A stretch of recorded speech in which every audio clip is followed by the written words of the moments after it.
जिनसे बाहम जिनसे परवाज कबूतर बाज बाबास जाग बाजागा कुनम आवाज हा बुलबुला परवाज हा जिनसे हामर जिनसे हारा तालकं जिनसे हामर जिनसे हारा जाजुबन কাকের ঝাঁকে কাক ওড়ে কবুতর ওড়ে না কবুতরের ঝাঁকে কবুতর ওড়ে কাক ওড়ে না তা দেখা যায় এক মুসলমান আরেক মুসলমানের সাথে সম্পর্ক রাখে এক আল্লাহর ওলি আরেক আল্লাহর ওলির সাথে সম্পর্ক রাখে যদি এর ব্যতিক্রম দেখা যায় মুসলমান বন্ধুত্ব করতে চায় কাফের মুশরিকের সাথে নাস্তিকের সাথে ওদের উপর আস্থাশীল ওরাই আশ্রয় প্রশ্রয় দেয় বুঝতে হবে ঈমানের সমস্যা আছে এই জন্য বিজাতির সাথে সম্পর্ক তো যাই হোক আমার আপনার মধ্যে আগুন থাকার কারণে তার প্রভাব আমাদের মধ্যে বিস্তার লাভ করেছে আমরা চাই উপরেই থাকি অহংকার অহমিকে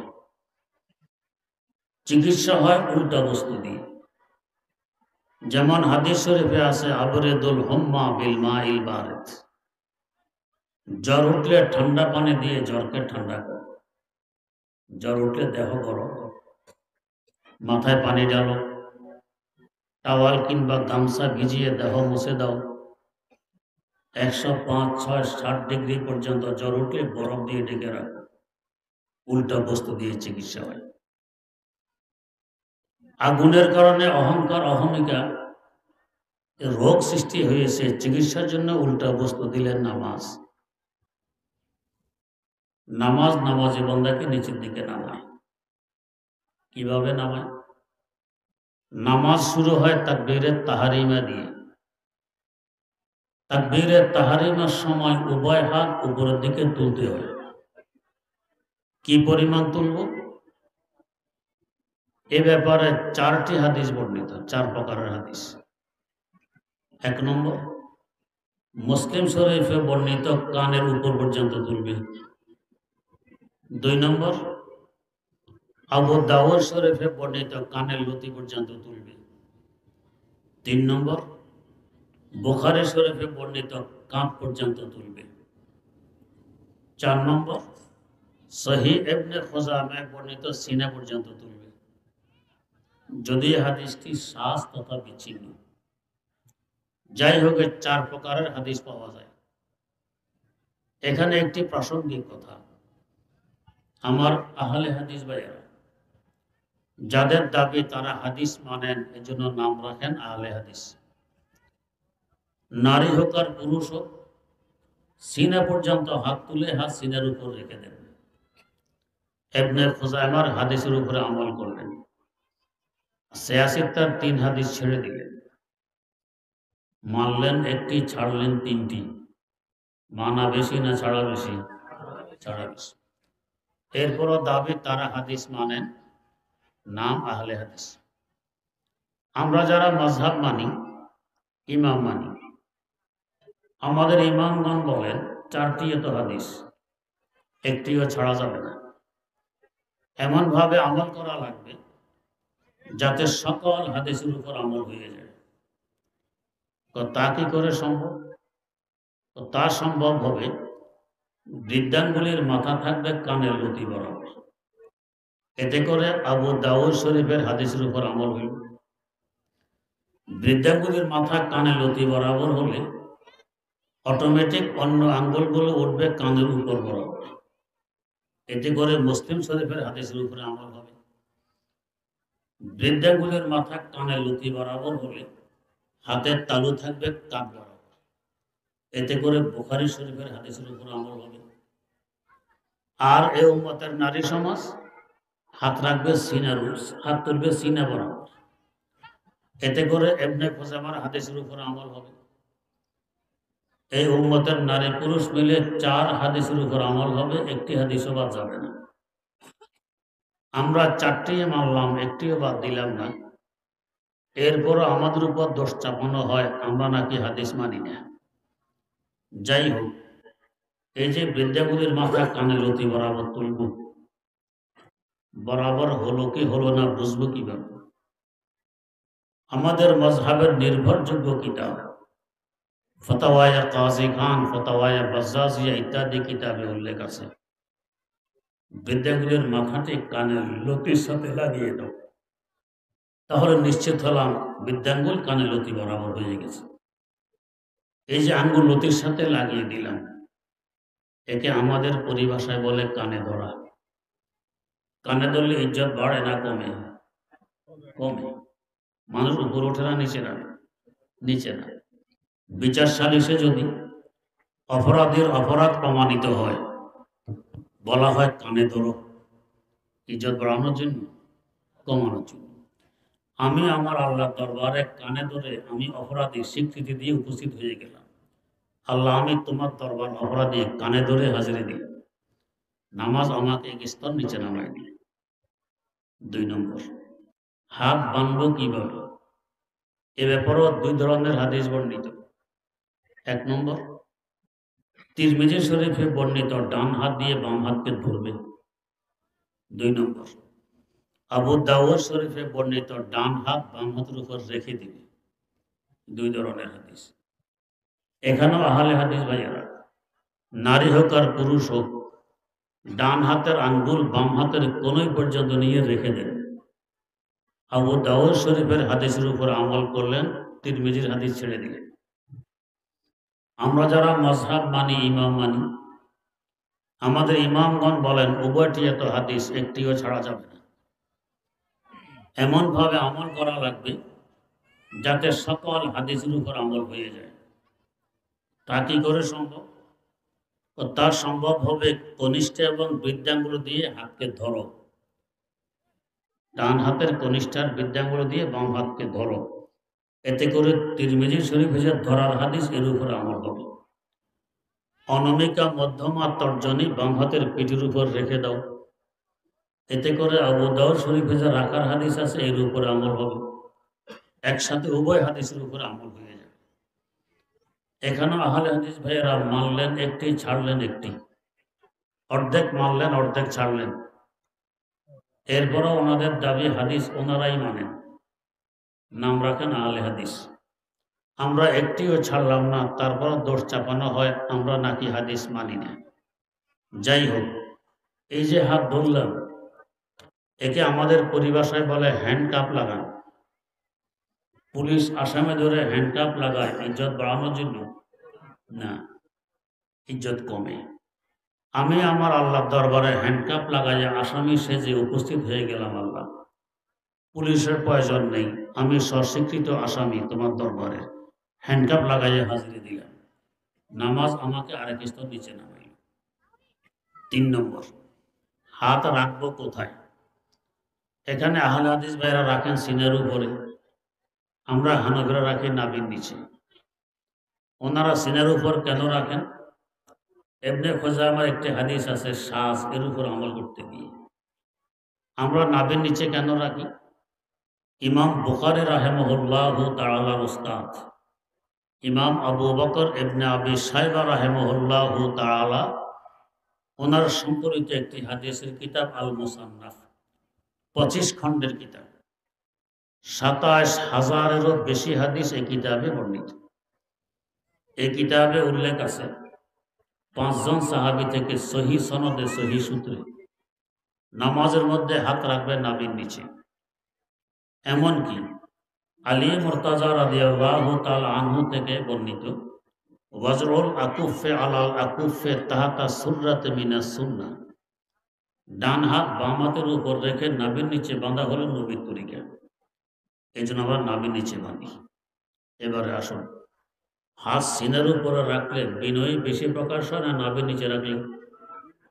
বরং বাহাদুরি যখন দেখায় তখন মানুষ সিনের উপরে হাত রাখে। বিনয়ী আর নম্রতার অবস্থায় সিনে রাখে না, নাভি নিচে রাখে। আমরা নাভি নিচে রাখলাম, বিনয়ী প্রকাশ হইল। আল্লাহর দরবারে কি বাহাদুরি দেখাবো না নম্রতার বিনয়ী? নম্রতার বিনয়ী। নামাজ আমাকে আরেক স্তর নিচে নামাই। 4 নম্বর, দাঁড়াবো কিভাবে? এখানে আহলে হাদিস ভাইয়েরা দুই পা দুদিকে ছড়াইয়া দাঁড়ায়, আমাদের পরিবার বলে চেগাইয়া দাঁড়ায়। আর আমরা দুই পায়ের মধ্যখানে 4 আঙ্গুল বরাবর ফাঁকা রেখে দাঁড়াই। কারো দেহ যদি আরো মোটা হয়, আরো ফাঁক রেখে দাঁড়াইলেও না জায়েজ হবে না, ওনারা চেগায়। দুই পাশে যদি দুই হানফি দাঁড়ায় তো চেগাইয়া দুজনের পায়ের সাথে এর পা মিলাইয়া দেয়। ওদের বেচারাদের গিন লাগে তো পা আরো খিঁচায়, হে আরো চেগায়। এ যত খিঁচায় তত চেগায়, ওর খিঁচানো শেষ, এরও চেগানো শেষ। আপনাদের মসজিদে যদি এক সাফে 30 জন মুসল্লি দাঁড়াইতে পারে, 15 জন আহলে হাদিস বা দাঁড়াইলে মাশাআল্লাহ চেগাইয়া পুরা সব দখল, আর 15 জনের জায়গা হবে। এবারে দেখলাম এক আশ্চর্য ঘটনা। এক আহলে হাদিস ভাইয়ের পাশে আমি দাঁড়াইছি, এই বেচারা চেগায়, আমি ঘিসি। চেগাইতে চেগাইতে দেখি তার গায়ে আরবে জুব্বা গের কম, জুব্বার কারণে আর চেগাইতে পারতেছে না। জুব্বায় বাধা দিতেছে, চেগানো শেষ, যে আল্লাহ বাঁচাইছে আমাকে, আমার আর খিসা লাগতেছে না, তোমার জুব্বায় তোমার চেগানি বাধা দিয়ে বন্ধ করে দিচ্ছে, চেগাইতে পারতেছে না। কোন হাদিসে বর্ণিত নেই যেভাবে চেগাইয়া দাঁড়াবে। আচ্ছা যাই হোক, বলেন তো এভাবে চেগা দাঁড়াইলে বিনয়ী নম্রতা বেশি প্রকাশ হয়, না দুই পায়ের মধ্যখানে ফাঁকা কম রেখে দাঁড়াইলে? কম রেখে দাঁড়াইলে। আপনি আপনার ওস্তাদের সামনে সিনায় হাত রেখে চেগাইতে পারবেন? ওস্তাদ কি মনে করবে? কেমন বেয়াদবকে পড়াইলেন, আমার সামনে চেগায়। তো যেখানে ওস্তাদের সামনে চেগানোর সাহস নেই, সেখানে আল্লাহর সামনে চেগায় কোন সাহসে? আমরা যে দুই পায়ের মধ্যখানে ফাঁকা কম রেখে দাঁড়াই, নামাজ আমাকে আরেক স্তর নিচে নামাই। 5 নম্বর, যখন রুকুতে গেলাম আরো নিচে নামাই। 6 নম্বর, যখন সেজদা দিলাম আরো নিচে নামাই। এর নিচে তো আর নামা আমার পক্ষে সম্ভব নয়। যেখানে মানুষ পা রাখে সেখানে আমি মাথা রেখে দিলাম। এই এতক্ষণে 6 নম্বর পর্যন্ত পৌঁছতে পৌঁছতে আমার অহংকার অহমিকার চিকিৎসা নামাজ করে ফেলি। এই বিশুদ্ধ আত্মা নিয়ে যখন আল্লাহকে সেজদা দেওয়া হয়, এই সেজদাটার মূল্য কত? সাজদাতুন ওয়াহিদাতুন খায়রুম মিনাদ দুনিয়া ওয়া মা ফিহা। বান্দা, বিশুদ্ধ আত্মা নিয়ে একটা সেজদা দিবা, দুনিয়া এবং দুনিয়াতে যা কিছু আছে এর থেকে কোটি কোটি গুণ বেশি দামি তোমার একটা সেজদা। এর দামি সেজদা এখন জমিনে থাকে না। আমরা তো দেখি নামাজি বান্দার সেজদা জমিনে, মাটি, কপাল মাটিতে। যাদের দিব্য চক্ষু আছে তারা দেখেন এই সময় নামাজি বান্দার মাথা কোথায় থাকে। তাদের মধ্যে অন্যতম আরেফ বিল্লাহ আল্লামা রুমি রহমতুল্লাহ আলাইহি, তিনি মুসনাদ শরীফে লিখতেছেন, হে বাজাহের সজদা গাহ সে জমি বহুত, বাবাতন সজদা বর আরশে বরিবুত, বাবাতন মসজিদ আরশে বরিবুত। বান্দা, যদিও দেখতে দেখা যায় তোমার মাথা মাটিতে পড়ে আছে, বাস্তবে তোমার মাথা তখন মাটিতে থাকে না। আমার আল্লাহ তার মহব্বতের আকর্ষণ দিয়ে টেনে তোমার মাথাকে আরশে আল্লাহ তুলে নিয়ে যান, সেখানে তার কুদরতে কদমে ঠেকায় দেন। তোমার সেজদার মূল্য এত বেশি। নামাজ অহংকার অহমিকার চিকিৎসা করে, মৌলিক রোগের চিকিৎসা। নামাজ মৌলিক একটি ইবাদত, ইসলামের স্তম্ভ। 2 নম্বর, আমার আপনার মধ্যে আছে বাতাস। নাক দিয়ে গ্রহণ করি, আবার ত্যাগ করি, ফুসফুসের ভিতরে বাতাস। বাতাসের স্বভাব হলো পরিচিতি, শহরত, কারণ সে সারা দুনিয়া ঘুরে। বাতাসকে বন্দি করে রাখা যায়? সারা দিন সে ঘুরবে, কখনো দাঁড়ায় থাকবে না। এমনকি যদি কখনো ফুটবল কিংবা চাকার টিউবের ভিতরে বন্দি করতে যান, 2-4 দিন পরে ফিস বেরিয়ে যাচ্ছে, থাকে না বন্দি। যত ঘুরবে তত পরিচিতি বাড়বে। আপনি যদি বদ্ধ কামরার ভিতরে দুয়ার জানালা বন্ধ করে জীবন কাটাইয়ে দেন, কেউ চিনবে আপনাকে? চিনবে না। যত ঘুরবেন তত পরিচিতি বাড়তে থাকবে। বাতাস আমার আপনার মধ্যে থাকার কারণে তার প্রভাব বিস্তার লাভ করেছে। আমরাও চাই যে আমাকে সবাই চিনুক, পরিচিতি আমার বাড়ো। একটি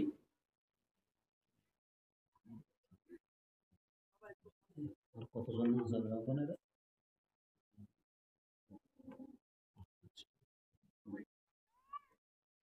একটু সামনে আসলে ভালো হয়। পিছনে কিছু বাইরে দাঁড়াই আছে, জায়গা পাইতেছেন, আমার সামনে জায়গা আছে। একটু সামনে আসে, একটু সামনে আসে।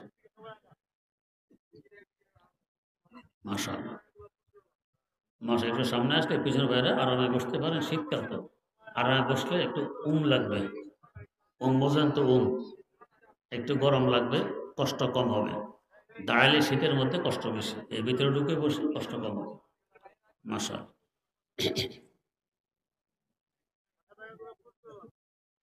বাতাস আমার আপনার মধ্যে থাকার কারণে তার প্রভাব বিস্তার লাভ করেছে। আমরাও চাই আমার পরিচিতি হোক, এতে একটি মৌলিক রোগ। সাধারণত ব্যতিক্রম ধর্মে কোনো অবস্থার কারণে মানুষ পরিচয় জানতে চায়। যেমন আমরা এখানে টুপি পরিহিত অবস্থায় আছি, টুপিগুলো মাথার সাথে লেগে আছে। জনে এক ব্যক্তি এখানে ঢোকে, টুপি মাথার উপরে 5 হাত লম্বা, ওদিকে সবাই তাকাবো কিনে, পরিচয় পাওয়ার চেষ্টা করবো কিনে, করবো কেন? ব্যতিক্রম ধর্মী পোশাক। আমরা সাধারণ জামা কাপড় পরিহিত অবস্থায় আছি, কেউ যদি সোনালি রঙের জরি সারা জামার মধ্যে লাগে এখানে ঢুকে ঝলমল ঝলমল করে, আমরা ওইদিকে তাকাবো কিনা, পরিচয় পাওয়ার চেষ্টা করবো কিনা লোকটিকে? ব্যতিক্রম ধর্মী পোশাকের কারণে পরিচিত, ব্যতিক্রম ধর্মী অবস্থার কারণে পরিচিত। এর চিকিৎসার জন্য আল্লাহ পাক দিয়েছেন হজ। হজের মধ্যে পোশাক একরকম, কথা একরকম, কাজ একরকম, ব্যতিক্রম ধর্মী কোনো কিছু নেই। ধনী হোক আর গরিব হোক, সকলের পোশাক 2 টুকরা কাপড়ের সাদা কাপড়।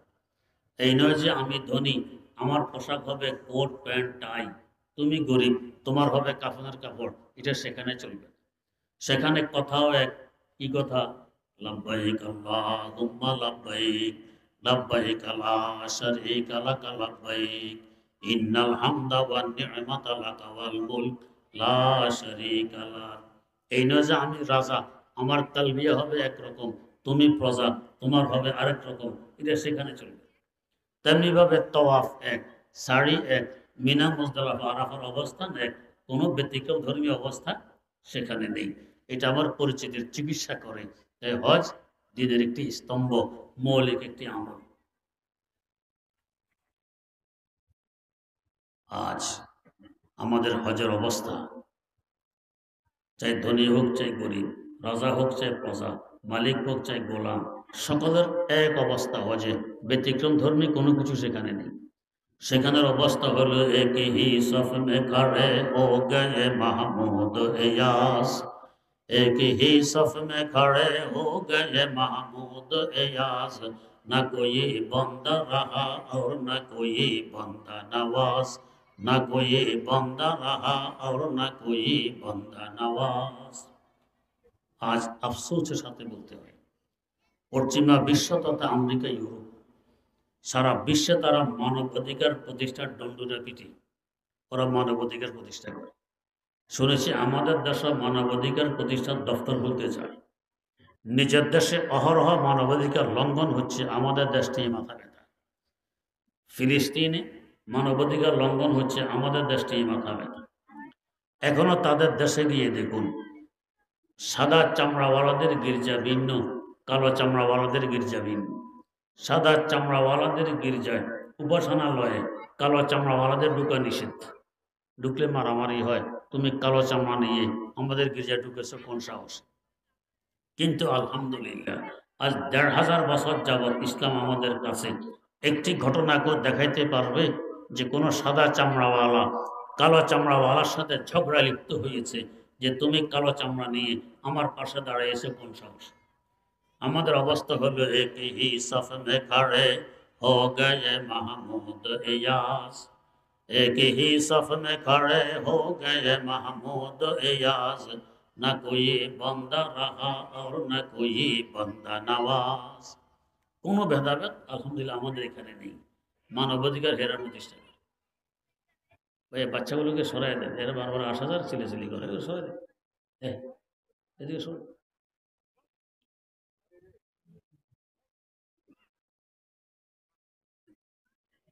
আলহামদুলিল্লাহ এই হজ আমাদের পরিচিতির চিকিৎসা করে, কিন্তু প্রত্যেক বস্তু হয় দ্বিমুখী। ভালো কাজও ব্যবহার করতে পারেন, মন্দ কাজও ব্যবহার করতে পারেন, দুনিয়ার কাজও আখেরাতের কাজও দ্বিমুখী হয়। যেমন একটি ছুরি কোরবানির দিন কোরবানির পশুর গলায় বিসমিল্লাহ আল্লাহু আকবর বলে চালাইলে ইবাদত হয়, সওয়াব পাওয়া যায়। আর এই ছুরি মানুষের গলা চালাইলে এখন গুনাহ হবে। দুই ব্যক্তি মসজিদে ঢুকেছে, এক ব্যক্তির নিয়ত আল্লাহকে সেজদা দিবে, জগতের শ্রেষ্ঠতম আমল আল্লাহকে সেজদা দেয়, এটা করবে। আর এক ব্যক্তির নিয়ত মুসল্লির সেজদায় গেলে জুতা নিয়ে পালাবো। প্রবেশ তো উভয়জনে করেছে, একজনের প্রবেশ ইবাদত, আরেকজনের গুনাহ। প্রত্যেক কাজকে চাইলে ভালো কাজেও ব্যবহার করা যায়, চাইলে মন্দ কাজেও ব্যবহার করা যায়। হজটাও এমন, যে হজ আমাদের পরিচিতির চিকিৎসার জন্য আল্লাহ পাক দিয়েছেন, চাইলে এই হজকে পরিচিতির উপকরণ হিসাবেও ব্যবহার করা যায়। আল্লাহ ক্ষমা করুন, তাই দেখা যায় কেউ কেউ হজে যাওয়ার সময় নেটে কিংবা পত্রিকায় গ্রুপ ফটো দিয়ে আমি সপরিবারে হজে যাচ্ছি, আপনাদের কাছে দোয়া কামনা করি। ফিরে আসার পরে আবার আপনাদের দোয়ায় হজ করে ফিরে এসেছি, আপনাদের কৃতজ্ঞতা প্রকাশ করি। দোয়া কামনার আর কৃতজ্ঞতা প্রকাশের জায়গা আর ছিল না। তার মানে এখন থেকে আমি আলহাজ, আপনারা আমাকে আলহাজ বলবেন, এই তো আর কি। এক নেতার বক্তব্য শুনেছি, আমাদের দেশের মানুষ একবার হজ করলে তাকে আলহাজ বলে। আমি 2 বার হজ করেছি আর তারপর আমাকে কেউ আলহাজ বলে না, আমার বড় দুঃখ। হ্যাঁ হ্যাঁ, দুঃখ, আলহাজ কেন বলে? এক ব্যক্তি জিজ্ঞেস করে, ভাই আপনার কি নাম? আলহাজ সামাদ আলী। আপনার কি নাম? আমার নাম নামাজি আবিদ আলী। কি নামাজি? এটা আবার কি? আপনার জীবনে একবার হজ করলেন, আলহাজ লাগাতে পারলেন। আমি দৈনিক 5 বার নামাজ পড়ি, আমি নামাজি লাগাতে পারবো না? তামাশা। তাই আফসোস করে আমার 2টা শের আমি পড়ি। কারাবা বেগেয়া যাহা কি খাহেশ না গই, কারাবা বেগেয়া যাহা কি খাহেশ না গই, জমজম বে পিয়া গর মেয়ে আতিশ না গই, জমজম বে পিয়া গর মেয়ে আতিশ না গই, কারাবা বেগেয়া বুত কি মোহব্বত না গই, জমজম বে পিয়া কিবর নখুয়ত না গই, জমজম বে পিয়া কিবর নখুয়ত না গই। জগতের শ্রেষ্ঠতম ফজিলতপূর্ণ জায়গা কাবা পর্যন্ত পৌঁছলাম, তারপরও এখনো আমার পরিচিতির চাহিদা বিসর্জন দিতে পারলাম। শ্রেষ্ঠতম পানীয় বস্তু জমজমের পানি পান করে আসলাম, এখনো আমার অহংকার অহমিকার আগুন ঠান্ডা করতে আসতে পারলাম না। জমজম বে পিয়া কিবর নখুয়ত না গই। 3 নম্বর, আমার আপনার মধ্যে আছে পানি। চোখে পানি, নাকে পানি, মুখে পানি, প্রস্রাবে পানি, গামে পানি। পানির বৈশিষ্ট্য কি? পানির বৈশিষ্ট্য হলো হর কুজা পোস্তে আবাজার আওয়াজ, হর কুজা দর্দে দাওয়া আজার আওয়াজ, হর কুজা দর্দে দাওয়া আজার আওয়াজ। যেখানে নিচু জায়গা পানি সেখানে গিয়ে দখলে নেয়। সব জায়গা তো বাতাসের দখলে, কিন্তু পানি গিয়ে বাতাসকে সরে নিজে দখলে নেয়। নেতৃত্ব আমার চলবে, সর্বত্র নাক বলাবো আমি, সবকিছু থাকবে আমার দখলে। বান দিয়েও বাধা দিতে পারবে না। হয়তো বান ভাঙবে, না হয় ছিদ্র করবে, তাও যদি না পারে চুয়ে চুয়ে হইলেও নিচু জায়গায় গিয়ে উপস্থিত হবে। আমার আপনার মধ্যে পানি থাকার কারণে তার প্রভাব বিস্তার লাভ করেছে। আমরা চাই সর্বত্র নাক বলাবো আমি, দখলে থাকবে আমার, নেতৃত্বে চলবে আমার। এর চিকিৎসার জন্য আল্লাহ পাক দিয়েছেন রোজা। রোজা মানুষের খাহেসার চাহিদা মেটায়। প্রচন্ড গরম, খুব পিপাসা, ফ্রিজে ঠান্ডা পানি আছে, শরবত আছে, চাইলে পান করতে পারি। রোজা বলে তোমার এই চাহিদা পূরণ করা যাবে না, এর খাহেস মেটানো যাবে না, তুমি রোজাদার। সূর্য অস্ত পর্যন্ত অপেক্ষা করা লাগবে। লম্বা দিন, বিকেল বেলা খুব ক্ষুধা, সুস্বাদু খাবার পাকানো আছে, চাইলে পেট বোঝাই করতে পারি। রোজা বলে তোমার এই চাহিদা মেটানো যাবে না, এই খাহেস পূরণ করা যাবে না, তুমি রোজাদার, সূর্য অস্ত পর্যন্ত তোমাকে অপেক্ষা করা লাগবে। নেতৃত্বের চিকিৎসা করে রোজা। তা রোজা একটি স্তম্ভ, মৌলিক আমল। 4 নম্বর, আমাদের মধ্যে আছে মাটি। মাটির স্বভাব কি? মাটির স্বভাব হলো শামসে চোমেরদা জমিরা গরমাকার, পজমে জুমলা হদস হারা বকর, পজমে জুমলা হদস হারা বকর। সব কিছুকে মাটি হজম করে নিজের বানায় ফেলে, সব আমার। এমনকি ময়লা আবর্জনা, প্রস্রাব পায়খানা, এটাকেও মাটি হজম করে নিজের বানায় নেয়। এটা অন্য কাউকে দিতে রাজি নেই, এটাও আমার। আমার আপনার মধ্যে মাটি থাকার কারণে তার স্বভাব বিস্তার লাভ করেছে। আমরা চাই পুরা দুনিয়ার সম্পদ হবে আমার। এক দুনিয়া হলে আরেক দুনিয়া লাগবে। আমরা চাহিদার শেষ নেই, যাকে বলে লোভ কে মৌলিক রোগ। উল্টা বস্তু দিয়ে চিকিৎসা, চিকিৎসার জন্য আল্লাহ পাক দিয়েছেন যাকাত। লোভ বলে সম্পদ আমার দিকে আসুক, যাকাত বলে বিপরীত দিকে যাক। এটা লোভের চিকিৎসা। যাকাত দিলে ময়লা আবর্জনা মালের দূর হয়। যাকাত হলো মালের ময়লা। ময়লা সহকারে যদি খাবার খান, আরাম লাগে না কষ্ট হয়? পেট নষ্ট হবে, পেটে ব্যথা হবে, কষ্ট হবে। আর ময়লা সাফ করে পরিষ্কার খাবার খাইলে এখন আরাম হবে, শরীরের জন্য উপকারে আসবে। যাকাত হলো মালের ময়লা, দিয়ে দিবেন, মাল পরিষ্কার, শান্তি বইয়ে নিয়ে আসবে। যাকাত দিবেন না, অপরিষ্কার মাল ব্যবহার করবেন, অশান্তি ছাড়া শান্তি পাবেন না। দ্বিতীয়ত, যাকাত দিলে বাকি সম্পদের হেফাজত আমার আল্লাহ করেন। শাইখুল হাদিস আল্লামা জাকারিয়া রহমতুল্লাহ আবৃত্তিতে লিখেছেন, ভারতবর্ষের দ্বিতীয় বৃহত্তম মাদ্রাসা সাহারানপুর মাদ্রাসা। মাদ্রাসার কেশিয়ার ছিলেন একজন আল্লাহওয়ালা, পরহেজগার, আমানতদার মানুষ। কথা বলার সময় ফাঁকে ফাঁকে বলতেন, আল্লাহকে ফজল সে। কথার বাক্যা। আমরা কথা বলতে গেলে ফাঁকে ফাঁকে কেউ বলি বুঝতে পারলেন তো কথা, কেউ বলি বুঝাইতে পারলাম তো কথা। আল্লাহর বন্দা বলতেন আল্লাহকে ফজল সে, এর অনুবাদ হইল আল্লাহর মেহেরবানি। একদিন সকালে মাদ্রাসায় এসে শিক্ষকদের সামনে বলতেছে, আজ রাত তো আল্লাহকে ফজল সে আল্লাহ কা গজব হয়ে গেয়া। আজ রাত তো আল্লাহর মেহরবানিতে আল্লাহর গজব হয়ে গেছে। মেহরবানিতে গজব হয় না, রহমত আসে। মেহরবানিতে তো রহমত আসে, বা গজব হয়ে গেছে। তার মানে আল্লাহকে ফজল সে তো কথার বাক্যা, আর আল্লাহ কা গজব হোক এটা হলো মূল কথা। কি হয়েছে? আমি রাত্রে ঘুমাইছি, খটখট আওয়াজে আমার ঘুম ভেঙে গেছে। ঘুম ভাঙার পরে দেখি 4-5 জন মানুষ আমার আলমিরার তালা ভাঙার চেষ্টা করতেছে, মানে চোর। এই পরিস্থিতি আমরা কি করতাম? চোর চোর বলে দিতাম চিৎকার। আল্লাহর বান্দা চিৎকার দিলেন না।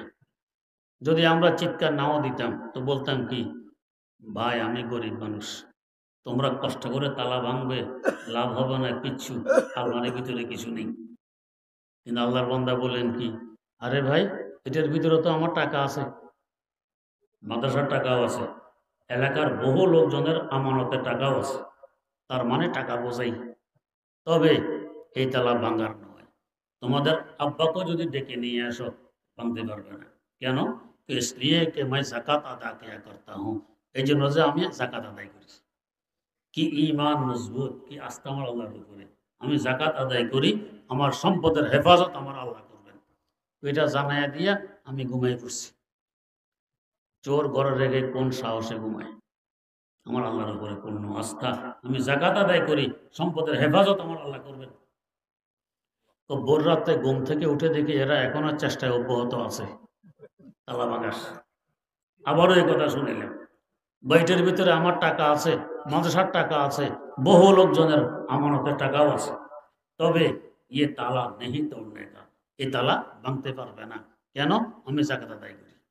এই কথা বলে আমি চলে গেছি মসজিদে নামাজ পড়তে। চোর ঘরে রেখে কোন সাহসে মসজিদে যায়? তাত্ত্বপূর্ণ আস্থা, আমি জাকাত আদায় করি, আমার সম্পদের হেফাজত আমার আল্লাহ করবেন। নামাজ কালাম করে সকালে ঘরে এসে দেখি এরা নেই। আমার তালাও ঠিক, আলমারিও ঠিক, টাকা পয়সাও ঠিক, নিতে পারেনি। এটা বললেন আজ রাত তো আল্লাহকে ফজল সে আল্লাহ কা গজব হয়ে গেছে। জাকাত আদায় করলে সম্পদের হেফাজত আমার আল্লাহ করেন। এই যে 4টা চিকিৎসা মৌলিক রোগের, চিকিৎসা করলে কখন চিকিৎসা হয়? দেহের জান থাকলে তো। দেহের জান নাই, মুর্দা, এ চিকিৎসা করলে লাভ হবে? লাভ নাই। তো ঠিক জান হইল ইমান, ইমান থাকা লাগবে। তারপরে নামাজ, হজ, রোজা, জাকাত, এতে আমার আত্মার চিকিৎসা হবে।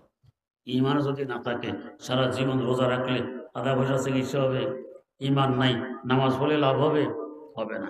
এই 5টি হলো দিনের স্তম্ভ। তবে চিকিৎসা নিজে নিজে না করে ডাক্তারের মাধ্যমে করাইতে হয়। ডাক্তারের মাধ্যমে চিকিৎসা করাইলে ফলপ্রসূ হয়, নিজে করতে গেলে কখনো হিতে বিপরীত হয়। এক বেটার পায়ের তালুতে ফোঁড়া উঠছে উপরে, হ্যাঁ না ইঞ্জেকশন দিতে আছে, এখানে সন্ধ্যা কোনো ফোড়া তো এখানে তাড়াতাড়ি উপকার হবে, সুই লেগে গেছে হাড্ডিতে, এখন ফসা আরম্ভ, একদিকে ফোড়ায় ফসে আর একদিকে ইঞ্জেকশনে ফসে। কেন এই দশা? নিজে নিজে করতে গেছে চিকিৎসা, ডাক্তারের মাধ্যমে করলে ফল পাওয়া যায়। কলিকাতায় এক ব্যক্তি সুন্দর নামাজ পড়ে, মানুষের কাছে প্রসিদ্ধ এই লোকটির নামাজ বড় সুন্দর, মানুষ সফর করে পর্যন্ত তাকে দেখতে আসতো সুন্দর নামাজ পড়ে। একবার হযরত হাকিমুল উম্মত মুজাদ্দিদুল মিল্লাত শাহ আশরাফ আলী থানভী রহমতুল্লাহ আলাইহি কোন কাজে কলিকাতা আসেন। হযরতের কৌতূহল হইল, আমিও লোকটাকে দেখি আসি, সুন্দর নামাজ পড়ে। লোকটা যে মসজিদে নামাজ পড়ে হুজুর এখানে আসছেন, হুজুরকে দেখে ইমাম সাহেব নামাজ পড়ানোর সাহস পাচ্ছিলেন, বাধ্য হয়ে হুজুরের 2 রাকাত নামাজ পড়াই দিলেন। নামাজ শেষে ওই সুন্দর নামাজওয়ালা লোকটা বলতেছে যে মানুষ আমাকে সুন্দর নামাজ পড়ে বলে, বলা বলি করে আমার কানে কথা এগুলো বাড়ি যায়, দূর দরাজ থেকে সফর করে আমাকে দেখতে আসে, এটা আমার নলেজে আছে। আজ মাওলানা থানভীও আমাকে দেখতে আসছেন। তবে আজ যে তিনি 2 রাকাত নামাজ পড়লেন, যদি শুধু এই 2 রাকাত নামাজ আমাকে দিতে তিনি রাজি হন, আমার সারা জীবনের সকল সুন্দর নামাজ তাকে দিয়ে দিন। এই 2 রাকাতের এত দাম কেন? তাকে জিজ্ঞাসা করা হইল, তো মোকাম্মল আজ কামালে কি সিতি, তো মোজাম্মল আজ জামালে কি সিতি। ও আশরাফ আলী, দাওরায়ে হাদিস তুমি পড়েছ, আমরাও পড়েছি, যে সমস্ত কিতাবাদি তুমি অধ্যয়ন করেছো আমরাও করেছি, তোমার দ্বারা হেদায়েতের এত কাজ, এত কিতাব তুমি লিখতেছো, আমাদের দ্বারা এত কাজ হয় না, ব্যবধান কোথায়? জবাব দিলেন, মাম মুকাম্মাল আজ কামালে রাজিয়াম, মাম মুজাম্মাল আজ জামালে রাজিয়াম। ও প্রশ্নকারী, এগুলো আশরাফ আলীর কৃতিত্ব নয়, আশরাফ আলীর হাজী সাহেবের জুতার ধুলার বরকত। সৈয়দুত তায়েফা হযরত হাজী ইমদাদুল্লাহ মুহাজির মক্কি রহমতুল্লাহ আলাইহির জুতা সোজা করা আশরাফ আলীর ভাগ্যে জুটেছিল, আর জুতার দুলির বরকত আশরাফ আলীর মাধ্যমে এত কাজ হয়। তোমাদের পক্ষে তার জুতা সোজা করা সম্ভব হয়নি, তা তোমাদের কাজ, তোমাদের আমল এত দামি হয় না। মাম মুকাম্মাল আজ কামালে রাজিয়াম, মাম মুজাম্মাল আজ জামালে রাজিয়াম, মাম মুজাম্মাল আজ জামালে রাজিয়াম। এই চিকিৎসকের মাধ্যমে চিকিৎসা করলে উপকৃত হওয়া যায় বেশি। এই ধরনের মাদ্রাসাগুলো এমন চিকিৎসক তৈরি করে, কোরআন ও সুন্নাহর ইলম সিনা ধারণ করে, কোন বিজ্ঞ আল্লাহওয়ালার সাথে সম্পর্ক রেখে সেও চিকিৎসক হয়, অসংখ্য মানুষের চিকিৎসা করে। এই মাদ্রাসাগুলো আমাদেরকে উপহার দেয়। আল্লাহ রাব্বুল আলামিন আমাদেরকে এমন একজন বিজ্ঞ চিকিৎসক মিলাইয়া দেন, যার মাধ্যমে সহজে আমরা আমাদের আত্মার চিকিৎসা করি, বিশুদ্ধ আত্মা নিয়ে দুনিয়া থেকে বিদায় গ্রহণ করতে পারি। সুবহানাল্লাহি ওয়া বিহামদি, সুবহানাকাল্লাহুম্মা ওয়া বিহামদিক, আশহাদু আল্লা ইলাহা ইল্লা আনতা